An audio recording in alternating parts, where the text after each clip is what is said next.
Breaking news out of Chattanooga, the shooting deaths of 4 Marines. Federal officials say they're treating this as a terror attack. Tonight, what we're learning about the gunman and his background and how the city is dealing with this trauma. ABC's senior national correspondent Jim Avila has our report on the Marines targeted, an act of domestic terrorism.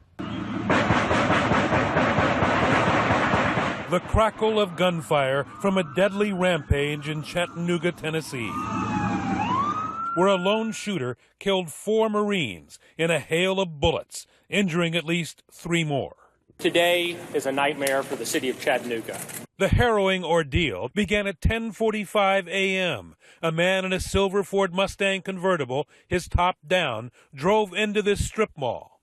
There are offices here for all branches of the military. He just pulled up, and next thing you know, he lifted up his arms like this with a big black gun, and it was one shot, and then it was just endless shots. The shooter fired dozens of rounds. 1 Marine was hit in the leg. We heard a loud pop, and so the owner of the salon and I went to the window to see what was going on. But within seconds, the gunman took off, racing 7 miles down the highway to a Navy Reserve support center. He entered and started shooting again, killing those 4 Marines. All units responding. All units responding. We're hearing this as a mass casualty incident. Police descend on the scene, and a firefight breaks out. They shoot the gunman dead. Somebody brutally and brazenly attacked members of our armed services, and that officers of the Chattanooga Police Department and the Hamilton County Sheriff's Office responded immediately, and they were able to make sure that no further loss of life happened. At this point, Chattanooga is in crisis. Authorities put hospital emergency rooms and local colleges on lockdown. But 30 minutes after the first shots were fired, it is all over. This is a sad day for the United States. These service members served their country with pride, and they have been the victims of these shootings. We are conducting this as an act of domestic terrorism. Authorities have identified the suspect as Mohammed Yosef Abdulaziz, born in Kuwait and shown here in a mugshot from a drunk driving arrest earlier this year. The 24-year-old was an electrical engineer with a good-paying job. He was an avid wrestler, seen here competing in an amateur mixed martial arts event. In 2012, he graduated from the University of Tennessee, his mom proudly posting these photos on Facebook.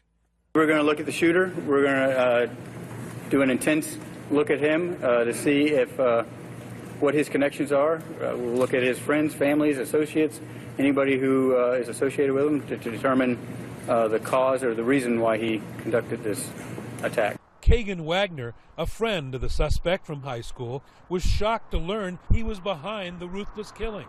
You would have never thought that it would be this kid, this good-hearted, all-American, great, friendly, outgoing kid would hurt and kill several people. His former high school teacher just as surprised. Until you got to know him, he seemed kind of serious, but the more that I had him in class, he turned out to be just a cut-up.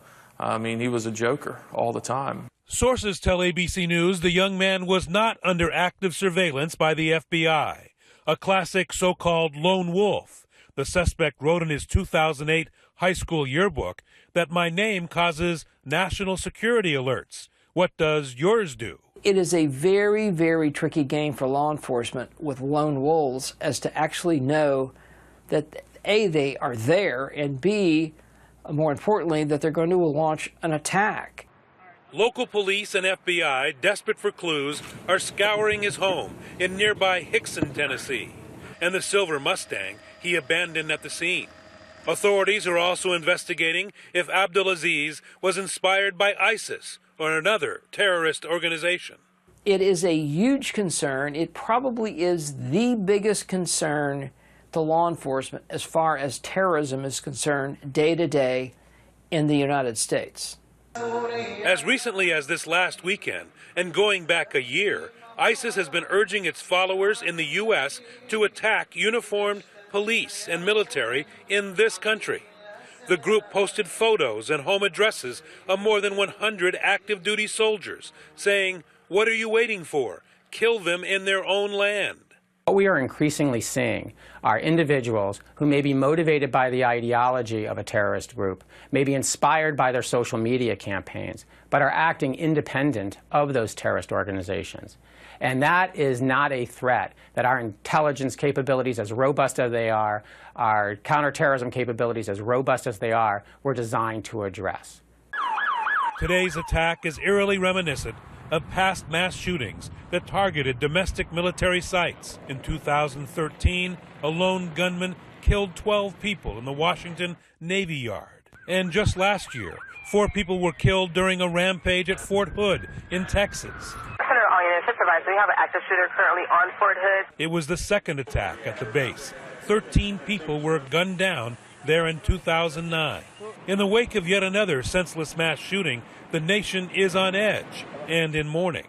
It is a heartbreaking circumstance for these individuals who have served our country with great valor to be killed in this fashion. One of the injured, that Navy sailor, is in critical condition. And how many of these makeshift memorials have we seen? Too many.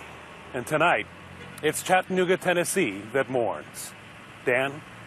Jim, thank you. And we will have much more on this breaking story first thing in the morning on GMA.